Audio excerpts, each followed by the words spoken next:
1,7%. A continuación, como decimos, pasamos al análisis de qué es lo que tenemos que tener en cuenta en el gigante asiático en estos próximos días. También vamos a hacer un breve análisis de las palabras que destinaba ayer Xi Jinping y para ello contamos con Fernando Moragón, analista de geopolítica especializado en Rusia, Asia Central y China. Fernando, muy buenas. Hola, buenas Marta, encantado de estar con vosotros, como siempre. Bueno, Fernando, muchos mensajes los que podríamos rescatar de ese discurso tan extenso de Xi Jinping. Destinaba unas palabras contundentes en algunos casos, pero bueno, al final era un discurso de unas 2 horas. Podríamos tener varios focos en cuenta. Decía Xi Jinping que quienes quieran frustrar el ascenso de China van a fracasar. Se pronunciaba también sobre Taiwán y aquí pues el mensaje iba claramente para Estados Unidos. Decía que no iban a renunciar al uso de la fuerza para lograr la reunificación. Entre otras cuestiones, también está en foco estos días qué va a ocurrir con la política cero COVID del gigante asiático, que está manteniendo la presión sobre su economía y parece que por el momento China no pretende cambiarla. ¿Cuáles son las principales claves que debemos tener en cuenta? Pues son muchas cosas, todavía no ha terminado el Congreso, esto es importante, que pueden salir cuando ya se hagan públicos todos los resultados, con cambios de estatutos, etcétera, bastantes cosas, pero por el momento lo primero que habría que señalar es justamente lo que no ha dicho. Es decir, si os fijáis, no habla de economía, ni de la situación económica mundial, ni de China, ni tal. Es decir, ha hecho claramente una omisión, puesto que la economía china, es decir, si quitamos el momento COVID inicial y tal de 2020, pero ahora mismo está muy débil. Es decir, el crecimiento, tú lo sabes mejor que yo, está en 2 con algo, lo que se prevé para finales de año del PIB. Es decir, no ha querido tocar el tema económico porque es un tema muy delicado ahora mismo en China, puesto que su economía no está en el mejor momento. Esto ya nos hace ver que China va a seguir teniendo problemas económicos. Y además, por el momento lo que se sabe es que el COVID-0 va a seguir. Y esto afecta a muchos aspectos, es decir, fundamentalmente de manera interior. Pero todo esto retrasa todo el problema de la cadena de suministros, de la cadena de valor, etcétera. Puesto que si hicieras una región tipo Shanghái o otras y tal, con 20, 30 millones, todo esto retrasa pues eso, los procesos fundamentalmente logísticos para transportar mercancías desde China a otros países y viceversa.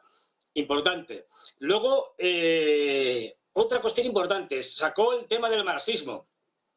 Aparte de que ya sea una cuestión retórica, bueno, al fin y al cabo es un partido comunista, es decir, aunque en fin, en la práctica no lo sea, pero bueno, ahí podemos ver claramente una cuestión que sigue habiendo dentro del Partido Comunista, una cuestión social. Es decir, frente al concepto que tenemos en Occidente de que el individuo es, digamos, el sujeto al que nos dirigimos y cada individuo tiene derechos individuales, tiene derecho a una cosa y tal, en China todavía el Partido Comunista mira, o entendemos que así lo piensan ellos, por el bien social, de tal manera que para ellos los derechos humanos no son individuales, por ejemplo, sino que son sociales, en el sentido de que, mire usted, por ejemplo, una cosa que decían siempre, hay que acabar con la pobreza. Y esto es, pues, acabar con la pobreza extrema significa pues, hacer una serie de cosas, que podrán estar bien o mal, pero es un concepto, digamos, social, no individual. Para ellos, acabar con la pobreza es un derecho humano superior al derecho humano individual, pues yo qué sé, a tener propiedad o lo que sea. Es decir, de ahí todo el discurso este de vuelta al marxismo. Y muy importante también yo señalaría, bueno, el tema de Taiwán, esto lo tiene que decir forzosamente. Bueno, yo ahí no soy, es decir, no veo a los chinos así inmediatamente, o el año que viene, me da igual, o tal, invadiendo Taiwán, salvo que Estados Unidos lo provoque, y esta es otra historia, es decir, y los Estados Unidos están apretando el acelerador en ese sentido. Y lo que también es muy importante es que esto tiene pinta, ya veremos, de que no solo Xi Jinping va a salir reelegido como secretario general del Partido Comunista Chino, sino que puede ya establecerse un sistema de tal manera que se renueve cada congreso y sea en la práctica un secretario general vitalicio. Él ha hecho unas pruebas tremendas, aunque el Partido Comunista es muy hermético y es muy difícil saber lo que pasa, pero bueno, que tengamos una idea de que en el Partido Comunista ahora mismo hay de todo. Es decir, desde gente más a la vieja guardia, es decir, tirando con ideas más, digamos, marxistas y tal, a neoliberales puros y duros. Y en cualquier caso, lo que se ha encargado es de eliminar enemigos y ha hecho unas purgas durante todo este año enormes. Con lo cual, que no creemos que tenga problemas en imponer, digamos, su criterio y sus puntos de vista.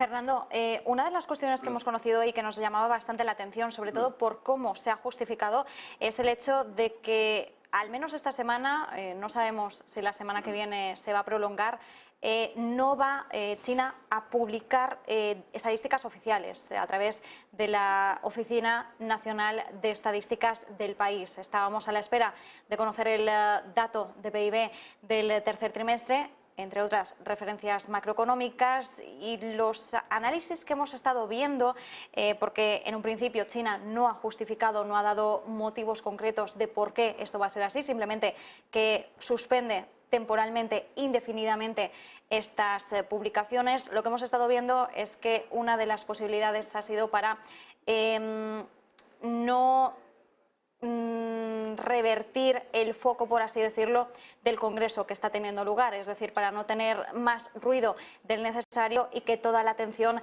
se centre en el Congreso Nacional del Partido Comunista. ¿Hasta qué punto consideras que esto podría ser así?